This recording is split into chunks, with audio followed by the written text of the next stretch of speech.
며칠 전이 말복이었죠. 그리고 며칠 후면 여름의 끝이라는 처서네요. 올 여름 비는 비대로 더위는 더위대로 역대급 날씨를 기록했는데요. 우리나라 기후가 정말 고온다습한 아열대로 바뀌는 걸까요? 아무래도 지구의 온도가 심상치 않은 것 같습니다. 그렇다고 에어컨을 펑펑 틀자니 전기료 생각을 안 할 수도 없네요. 우리의 여름이 뽀송뽀송해질수록 반대로 지구는 더 힘들어질 것 같기도 하고요. 이리저리 우리도 지구도 지쳐가는 계절입니다.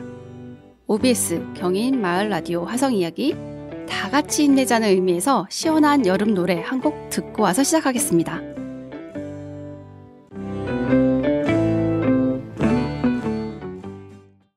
안녕하세요. 저는 오늘 진행을 맡은 동탄 그물코의 김영입니다. 동탄 그물코는 화성 지역 마을 사랑방 그물코 카페를 운영하는 단체인데요. 청취자분들께 무공이라는 콘텐츠로 화성의 다양한 마을 공동체를 소개하고 있습니다. 무지개빛 공동체 이야기 무공이 오늘은 에너지에 대한 흥미로운 주제를 들고 왔는데요. 뜨거운 태양이 비치면 기미 걱정에 선크림도 듬뿍 바르고 선글라스랑 양산도 챙기게 되잖아요. 그런데 이런 태양을 오히려 반가워하는 공동체가 있다고 합니다. 화성시민 재생에너지 발전 협동조합 정한철 국장님을 모셔보겠습니다. 안녕하세요, 국장님. 안녕하세요. 화성시민 재생에너지 발전 협동조합의 사무국장 정한철입니다. 만나서 반갑습니다. 반갑습니다. 화성시민재생에너지 발전 협동조합 상당히 긴 이름인데요. 제가 이렇게 한번 띄어 읽기를 해볼게요. 화성 시민 재생에너지 발전 협동조합. 하나씩 띄어 읽으니까 감이 좀 오긴 하는데요. 구체적으로 어떤 곳인지 소개를 부탁드리겠습니다. 저희 화성시민 재생에너지 발전 협동조합은 기후위기 극복과 탄소 중립 달성을 위해서 시민이 할 수 있는 최선의 행동을 해보자는 취지로 작년 7월 13일에 창립했습니다. 작년 7월이면 아주 따끈따끈한 공동체인데요. 네, 맞습니다. 무지 뜨끈뜨끈한데요. 화성 시민들이 모여서 만들었어요.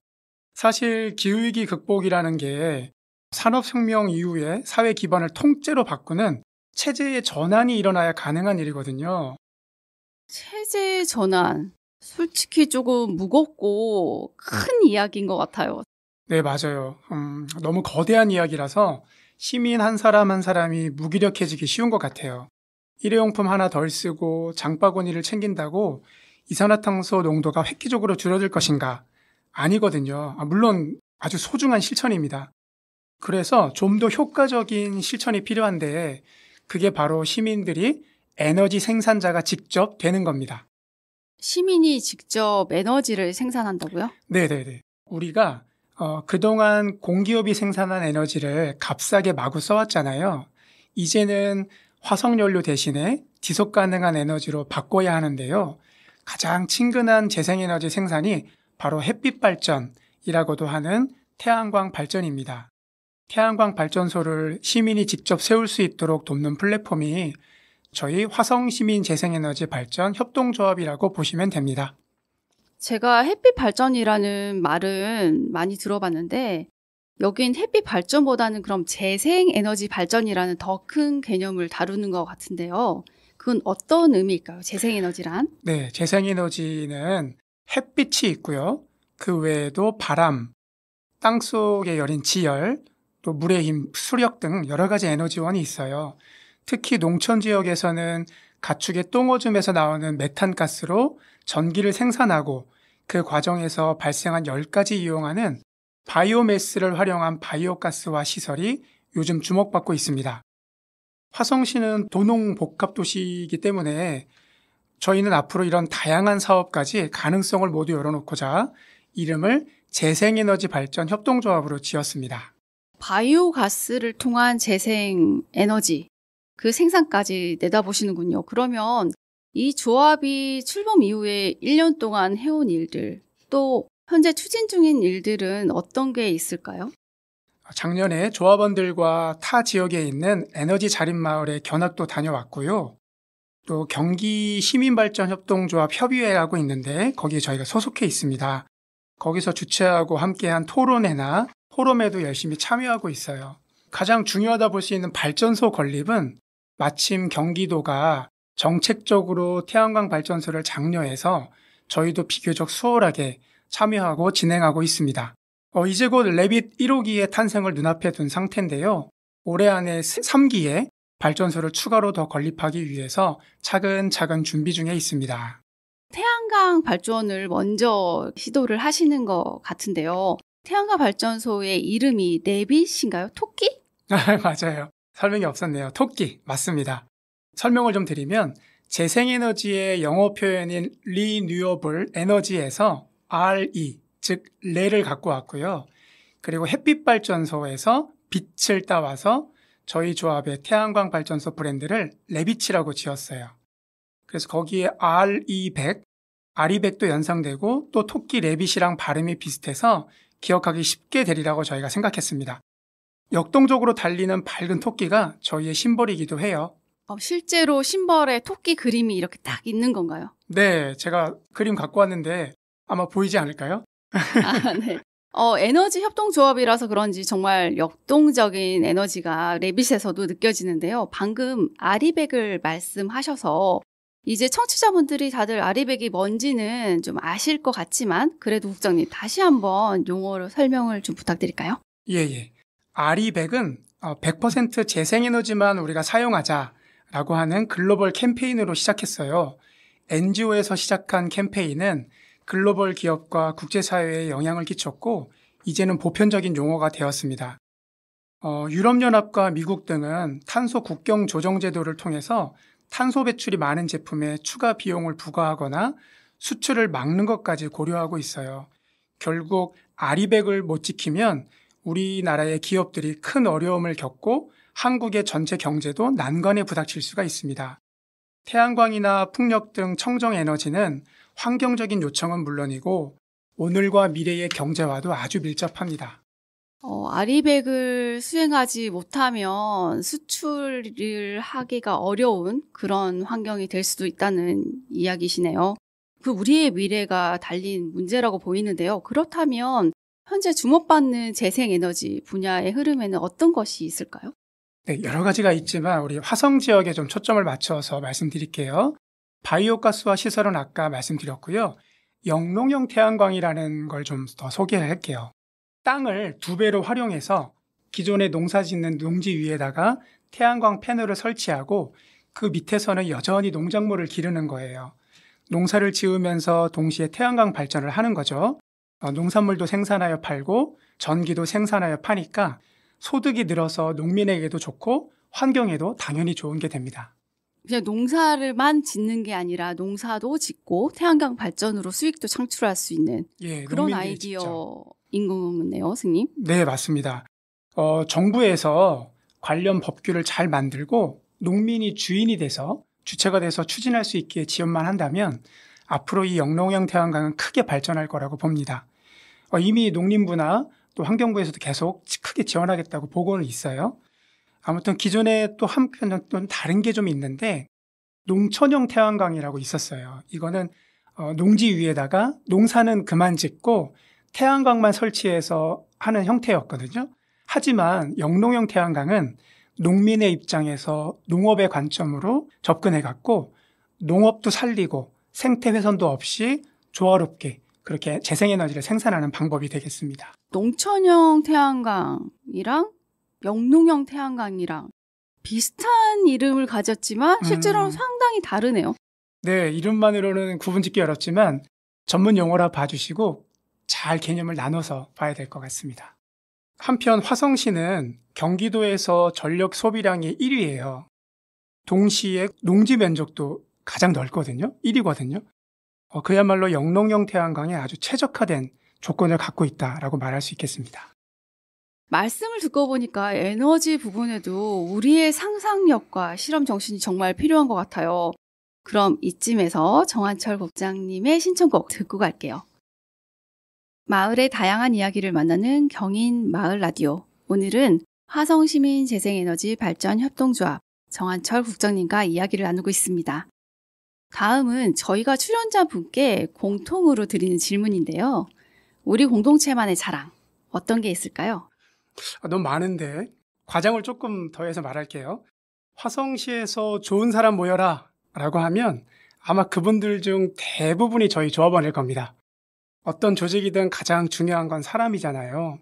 좋은 분들과 함께 하다가 보니까 제가 일하면서 이보다 더 행복할 수가 없습니다. 조합원님들이 자기 이익보다 공동의 이익에 관심이 많은 분들이라서 저희 조합도 신뢰와 사랑을 받고 있는 것 같아요. 좋은 사람들이 모여 있는 곳. 네. 그리고 지역에서 신뢰받는 공동체. 국장님의 자부심이 엄청 많이 느껴지는데요. 네. 잘 보셨습니다. 협동조합이 비록 영리법인으로 분류되긴 하지만 저희 조합은 환경운동하는 마음으로 하고 있어요. 비영리법인인 것처럼. 꼭 좋은 건 아니겠습니다만 마음이 그렇다는 겁니다. 근데 이게 열심히 일할수록 돈이 돼요. 전기를 판매한 수익을 다시 공동체 구성원에게 나눠주게 되고 하니까 몹시 매력적이죠. 영리보다는 환경 보전, 지역 공동체 강화, 사회 공헌이라는 선한 목적을 가지고 진지하면서도 유쾌하게 이어간다는 점에서 이게 저희의 큰 자랑이라고 할 수 있습니다. 와, 정말 너무 멋진데요. 제가 근데 국장님 이력을 보니까 화성환경운동연합 사무국장을 역임하면서 그동안 꾸준히 환경운동을 해오셨던데요. 자랑의 포인트도 역시 환경운동과 같네요. 서로 신뢰하고 아끼는 모습이 참 보기 좋습니다. 예, 고맙습니다. 자랑 하나만 더 해도 될까요? 물론이죠. 저희 조합이 지난 7월에 창립 1주년을 맞았어요. 그러면서 드디어 조합원 200명을 달성했습니다. 축하. 고맙습니다. 인구 50만 명이 넘는 그 도시일 경우에 조합원이 200명 이상이라야 시민발전협동조합이라고 인정해주고 있어요. 저희가 시민참여형 협동조합을 지향하잖아요. 그래야만 하고. 어쨌든 한 분 한 분 그 조합원님들께서 출자해 주신 금액이 차곡차곡 쌓여서 지금 1억 5천만 원에 거의 육박했습니다. 이제는 단단한 요 자본들을 모아서 매출과 수익으로 연결하는 일만 남았습니다. 우와, 조합원 200명 돌파. 저도 축하드립니다. 그런데 국장님, 이런 질문 한번 드려볼게요. 태양광 발전에 대해서 모든 사람들이 다 좋게만 생각하는 건 아닌 것 같아요. 태양광에 대한 오해라고나 할까? 어떤 오해들이 있는지, 그리고 정말 오해이긴 한 건지 궁금한데요. 맞습니다. 그 태양광 발전에 대해 걱정하시는 분들이 생각보다 많습니다. 그게 과연 근거 있는지, 어떤 오해와 어떤 진실을 갖고 있는지 한번 살펴볼게요. 먼저 태양광에 대한 걱정하면 뭐가 떠오르세요? 혹시 그 태양광에서 약간 유해한 전파가 이렇게 나와서 전자파. 네, 전자파가 나와서 저를 조금 안 좋게 하지 않을까? 그런 얘기 정말 많이 듣는 것 같아요. 사실 뭐 태양광 패널하고 인버터라고 하는 전자제품이니까 거기서 전자파가 나오긴 합니다. 하지만 그 강도가 아주 약해서 건강에 영향을 줄 정도가 아니에요. 오히려 우리가 매일 쓰는 휴대폰이나 컴퓨터에서 나오는 전자파보다 훨씬 약합니다. 휴대폰보다 약하다고요? 네네. 다음으로는 또 미관 문제가 있죠. 사람들이 보기 싫어 이렇게 말씀하시는 분들이 계신데 요즘엔 기술이 많이 발전해서 다양한 색상과 모양의 패널이 나오기도 했어요. 그리고 또 미의 기준이란 게 상당히 주관적인 거라서 저는 아름답기만 하던데 건물이나 주변 환경과 충분히 어울리게 설치할 수 있습니다. 그리고 또 하나 이어서 바로 말씀드리면 태양광 패널 때문에 주변 온도가 올라간다라는 오해가 또 있어요. 이것도 사실과 다릅니다. 패널 바로 아랫면이 조금 따뜻해질 수는 있어요. 그렇지만 주변 기온을 높일 정도는 아니고요.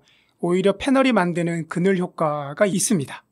그 패널이 만든 그늘 때문에 오히려 또 시원해질 수도 있겠네요. 그렇죠. 주차장 태양광들이 그래서 많이 환영을 받죠. 그러면 태양광은 또 유지 보수 비용도 적지 않게 든다는 염려가 있어요. 실제로는 그렇지 않습니다. 태양광 시스템은 한번 설치하면 거의 고장이 나지 않아요.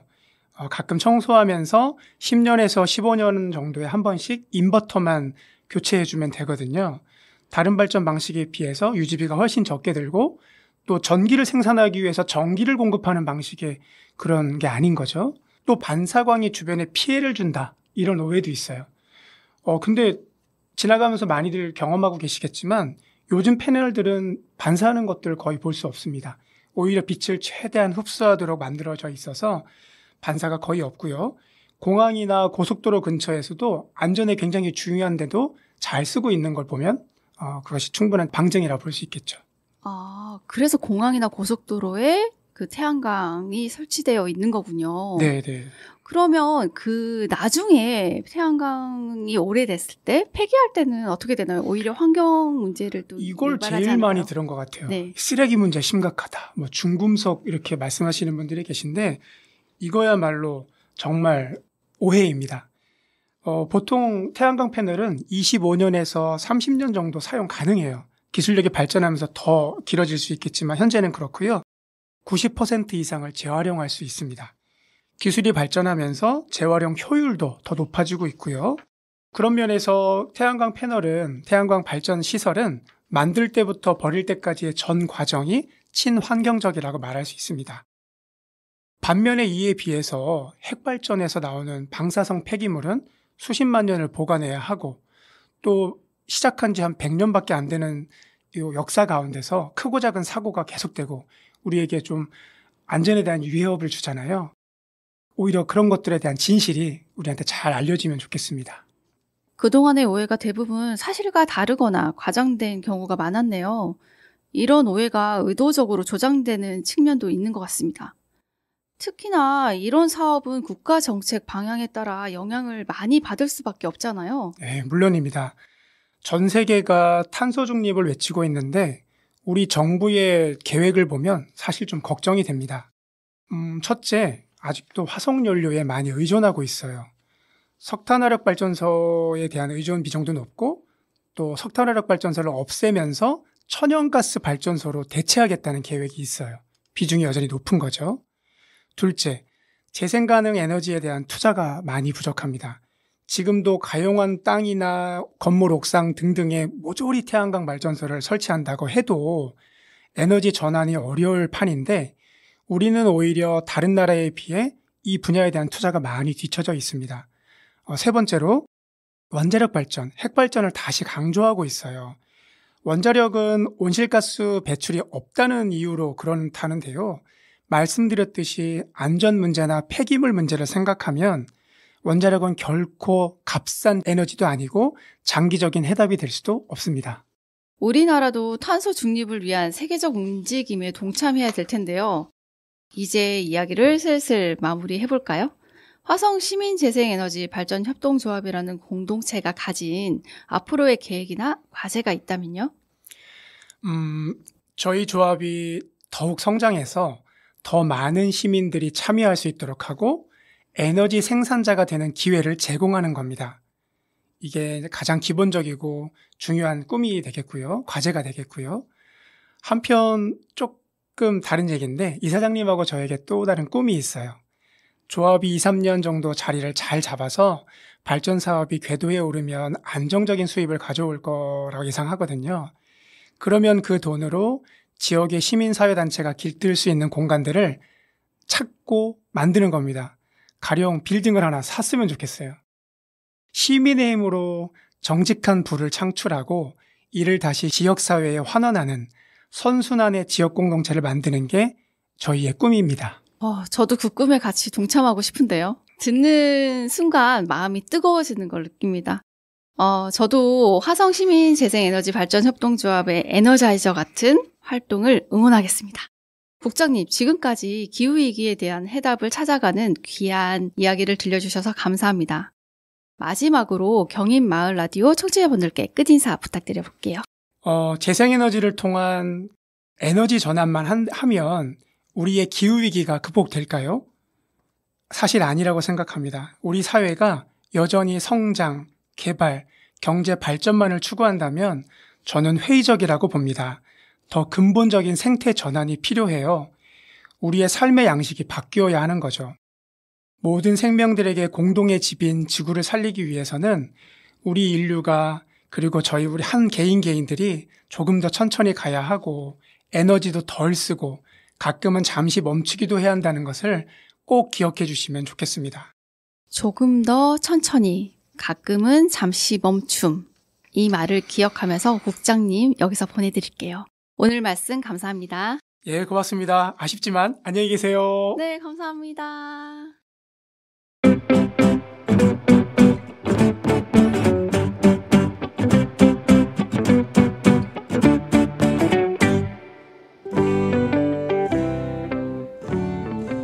오늘은 화성 시민재생에너지발전 협동조합 정한철 국장님을 모시고 이야기를 나눠보았습니다. 갑자기 이 동요가 생각나는데요. 햇빛은 쨍쨍 모래알은 반짝. 햇빛이 쨍쨍한 날이면 예전에는 빨랫줄에 널린 빨래 이미지가 떠올랐는데 이제는 열심히 그 빛을 흡수해서 에너지화하는 태양광 패널이 떠오를 것 같습니다. 한여름의 태양을 덜 미워해야겠네요. 우리가 서로에게 해 같은 존재이길 바라는 국장님의 또 다른 신청곡 들으면서 저도 인사드리겠습니다. 다음에 또 다른 빛깔 공동체 이야기로 찾아뵐게요. 감사합니다.